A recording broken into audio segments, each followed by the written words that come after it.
Bismillah.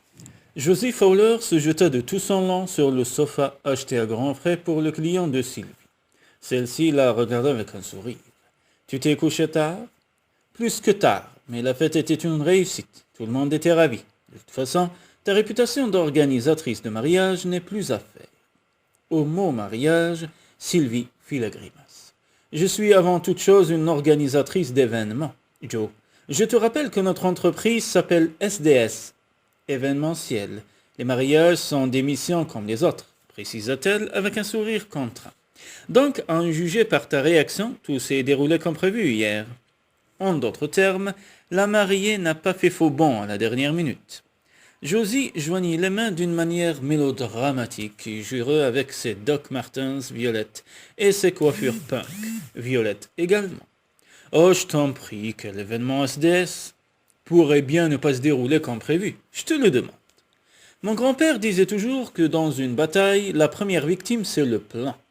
Elle posa la main sur son ventre rebondi, preuve vivante de son petit serment.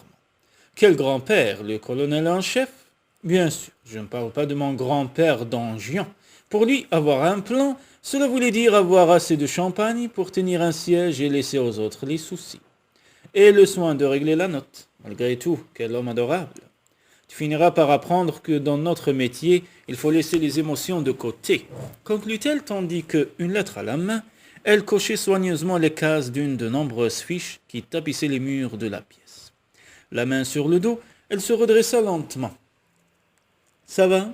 s'enquit Josie. « Assieds-toi un peu, je peux m'occuper de tout cela. »« C'est fait, » répondit-elle avec un geste de la main. « Parle-moi donc du mariage. »« Mais je t'ai déjà dit, tout était parfait. Tu ne repenses pas encore à cette fille qui a plaqué son fiancé à la dernière minute ?» reprit-elle après un silence. « Non. » Sylvie soupira et se ressaisit. « Non, aussi regrettable que soit cet incident, nous ne pouvions en être tenus pour responsables, même si le marié est parti avec l'un de nos collaborateurs. Et alors, ce n'était pas ta faute, Seigneur. Cette histoire remonte à 6 mois. Je parie que le marié lui-même ne doit déjà plus y penser. »« Tu crois ?» soupira-t-elle. « Faisons le point sur le mariage d'hier, veux-tu » Devant son air absent, Josie la regarda avec inquiétude. « Écoute, Sylvie, si tu ne me fais pas confiance, quelqu'un d'autre pourrait aussi... »« Comment ?» fit-elle, revenant à la réalité. « Oh, Josie, bien sûr que je te fais confiance. Autrement, je ne t'aurais pas confié un événement d'une telle importance. Et puis, je savais que tu préférerais organiser un mariage sur la Côte d'Azur plutôt qu'une conférence à Londres, sur le droit des femmes. Donc, tout s'est déroulé sans aucune anicroche. Personne ne viendra contester la note. Si je te connaissais pas, Sylvie, je te prendrais pour une cynique. Je t'assure que je ne fais pas ce métier pour mon plaisir. Bien sûr. Comme si tu ne remuais pas ciel et terre pour faire en sorte que tout soit parfait jusqu'au moindre détail et que chaque mariage soit inoubliable. Je m'applique à bien faire mon travail, Joe, ni plus ni moins. Tu es perfectionniste, c'est sûr, mais pour un mariage, tu t'investis encore plus. Disons que je me fais davantage de soucis. Ce n'est pas comme pour une conférence ou une fête d'entreprise. Si quelque chose ne marche pas, on ne peut pas se dire « Oh, ce n'est pas grave. Les feux d'artifice seront mieux la prochaine fois. » Enfin, n'espère pas. Je le savais. Derrière cette façade glaciale se cache un cœur d'artichaut. Ne dis pas de bêtises. Ce n'est pas avec de bons sentiments qu'on paye ses factures. Elle se passa la main sur le visage avec lassitude. Donc, tout s'est bien passé? Tout s'est super bien passé, dit Josie en se levant. Tout était parfait. De l'arrivée de la mariée dans un carrosse de conte de fées au dernier tir de feu d'artifice. En fait, ajouta-t-elle, tu as eu tout à fait raison de ne pas écouter la mariée au sujet des tresses dans les queues des chevaux. Pourtant, si je me souviens bien, lorsqu'elle a piqué une colère, tu m'as dit « Donne-lui ce qu'elle veut, cette idiote !» Je n'ai pas ton élégance, Sylvie, soupira Josie. Dans un mariage, on est toujours tenté d'en faire trop. En cas de doute, pense. Boucle ou plume? Si tu portes un chapeau à plume, qui remarquera tes boucles? Tu vois, moi j'aurais penché pour les deux. Sylvie sourit. Candy aussi n'avait pu choisir entre les plumes, les boucles et tout le reste. Et pourtant, lorsqu'elle avait rencontré le véritable amour, elle s'était contentée du strict minimum. 2 témoins et le maire. Mais l'opposition de la famille de Quentin à ce mariage expliquait sans doute cette sobriété. Quelques semaines auparavant, Il lui avait envoyé une photo avec un mot d'excuse de la part de Candy et la lettre de démission de Quentin. Manifestement, il espérait que Sylvie le réintégrerait dans son équipe, mais elle avait résisté à la tentation. De toute façon, peu de temps après, il était entré chez un concurrent. Là n'est pas le problème, Joe, reprit-elle en s'efforçant d'écarter le souvenir de Candy et Quentin. Tu en imposes et personne ne songerait à se moquer de toi. Tom McFarlane en particulier ne lui aurait pas posé le moindre problème. Et tu t'y entends qu'en personne pour gérer ce qu'il se passe en coulisses. Je n'ai jamais regretté un seul instant de t'avoir engagé. Josie ouvrit de grands yeux, avala sa salive et murmura un timide merci, puis jeta un coup d'œil au papier que Sylvie tenait dans sa main. « Ah, je vois que tu as trouvé un nouveau joueur de cornemuse. » « Oui, espérant qu'il ne viendra pas à l'idée de celui-ci de se casser une jambe avant le grand jour lors d'une promenade en montagne. Il ne reste plus que le menu à mettre au point, et comme les Rolling Stones ne sont pas vraiment dans nos prix, à trouver un groupe de rock qui jouera leur reprise pour replonger les invités dans leur jeunesse tumultueuse. En fait, y a-t-il eu des problèmes avec le traiteur ? Enfin, Sylvie, je t'ai dit 100 fois que tout était parfait. La perfection n'existe pas, sourit-elle. Trouve-moi un tout petit détail qui clochait, et j'arrêterai de m'inquiéter. Josie haussa les épaules. Bon, si tu veux vraiment tout savoir, les chevaux se sont soulagés devant l'église. Satisfaite ? Tout à fait satisfaite. Quelqu'un a nettoyé ? Le visage de Josie s'épanouit d'un large sourire. Oui, par chance, le sacristain espérait une enveloppe pour ses roses, et il est arrivé tout de suite armé d'un seau et d'une pelle. Bref, dit-elle, la main levée pour décanter sur ses doigts, pour te rassurer complètement, les roses du sacristain étaient divines, les choristes enchantés comme des anges, le repas était sensationnel, ce traiteur est une vraie trouvaille.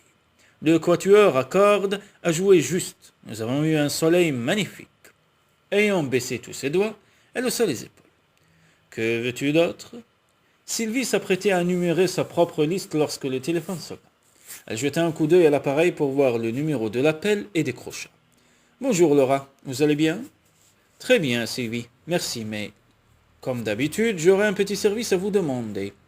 Laissez-moi deviner, vous avez besoin d'un événement SDS pour la vente aux enchères du prochain repas du club des rubans roses ? Non, enfin si, bien sûr, du moment que vous le proposez. Nous avons fait une quête l'année dernière à ce sujet. Gardez votre argent, j'agirai à titre bénévole. C'est très généreux de votre part, Sylvie. Merci. Je vais le noter dans les comptes. Elle s'interrompit le temps d'écrire. Donc, relança Sylvie, quel est ce petit service ? Ah oui, en fait c'est un gros service que je vous demande, même s'il devrait vous permettre de joindre l'utile à l'agréable. Ah bon, je vous écoute, dit-elle en s'asseyant et en tirant une feuille blanche. Vous n'allez pas me croire, mais je viens de recevoir un coup de téléphone du magazine Célébrité. Ils veulent rédiger un article sur notre association à l'occasion de notre fête du mariage. Ils veulent même nous faire un don généreux en échange de notre coopération. Vraiment. Pourtant, ils ne payent que les exclusivités. Par ailleurs, la presse locale ne va pas être contente. Je sais, mais ils n'empiéteront pas sur la couverture locale pour les 10 ans du club. Nous avons voulu marquer le coup et les gens de Célébrité nous ont fait une offre très généreuse. Ils ont toujours eu un faible pour votre mère.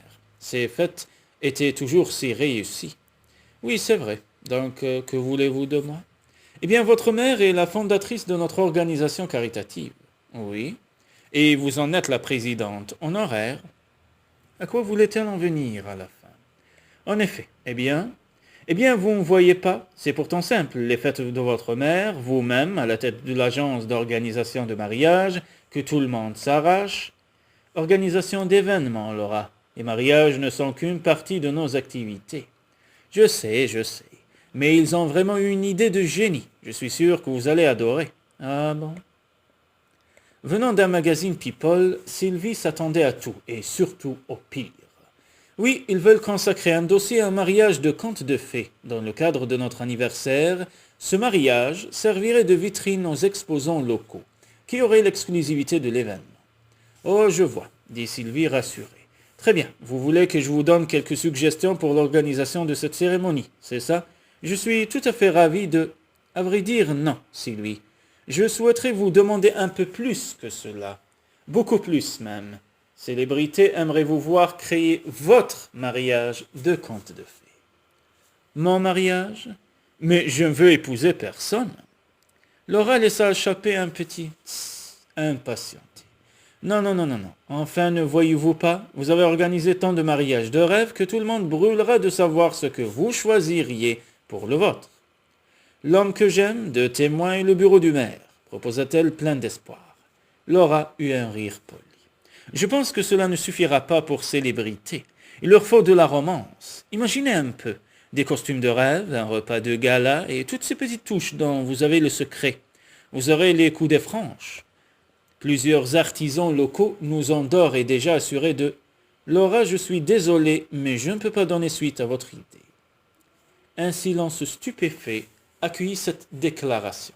« Enfin, Laura, reprit d'une voix sèche, je comprends qu'il n'y aura pas de personnalité londonienne, mais ce n'est pas une raison pour être aussi dédaigneuse.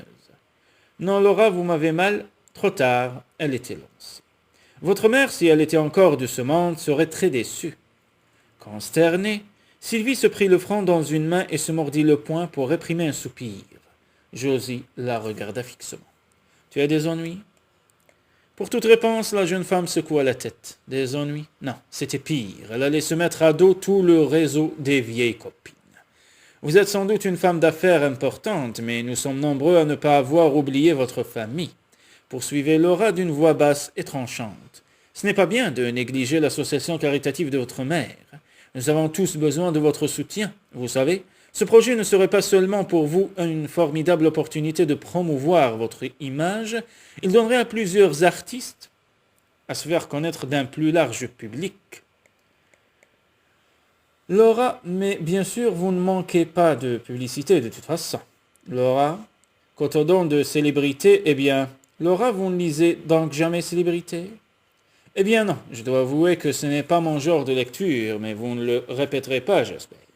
Non, mais là n'est pas le problème. Si vous lisiez ce genre de journaux, vous sauriez que je ne peux pas accepter votre projet pour la bonne et simple raison que je suis enceinte de 6 mois. Enceinte? Il y eut un bref silence, après quoi Laura reprit d'un ton pincé. Je ne savais pas. Quand vous êtes-vous mariée? Je ne me suis pas mariée, Laura. Ah, très bien. Dans ce cas, vous pouvez donc... Non, je ne veux pas me marier. Je voulais un enfant, c'est tout. Seigneur, à quelle confession la contraignait-elle? Momentanément désarçonnée, Laura eut tôt fait de se reprendre. Ah bah, quelle importance, au fond. Vous n'êtes pas obligé de poser pour les photos. Je suis sûr que Célébrité pourra nous fournir un sosie. Vous croyez? Dans ce cas, demandez-leur d'en choisir une plus grande et plus mince, plaisanta Sylvie. En fait, combien vous propose Célébrité? Laura la renseignait avec la certitude de lui apporter un argument décisif. Elle était pourtant loin du compte. Un bref espoir s'éveillait en Sylvie. Peut-être pourrait-elle acheter sa liberté. Sauf qu'il n'était pas seulement question d'argent. Il s'agissait avant tout de l'association caritative de sa mère et de l'audience nationale que pouvait lui donner ce projet. De professionnels qui avaient besoin de publicité, elle ne pouvait pas se défiler. Sylvie prit une profonde inspiration. Laura, ce n'est pas suffisant. Quoi donc? Le don que vous propose Célébrité, c'est trop peu? Ah bon? J'aurais pourtant cru qu'ils étaient très généreux. C'est sans aucun doute ce qu'ils vous ont raconté, mais pour un article de ce genre, pour pouvoir remuer les braises du passé et spéculer sur l'identité du père de son bébé, c'est le double qu'ils doivent débourser. Non. Oh si, c'est moi qui vous le dis. Vraiment? Fit Laura d'une voix intéressée.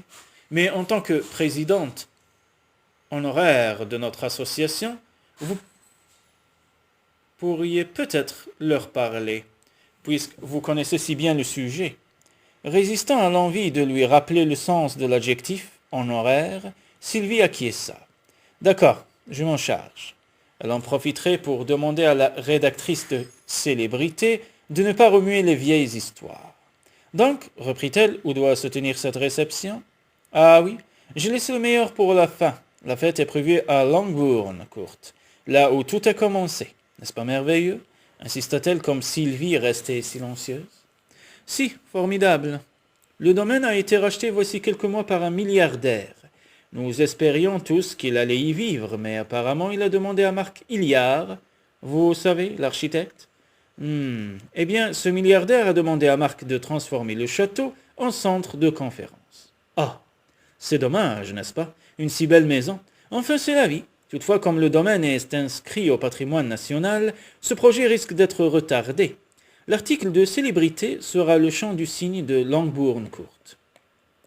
En quelque sorte, il nous a semblé normal d'honorer votre mère dans une telle occasion. J'espère que les organisateurs ne seront pas trop difficiles. La maison est restée inhabitée si longtemps. En effet, la rockstar qui avait racheté la propriété n'y avait passé que 2 ou 3 week-ends avant de tomber du balcon de son loft new-yorkais.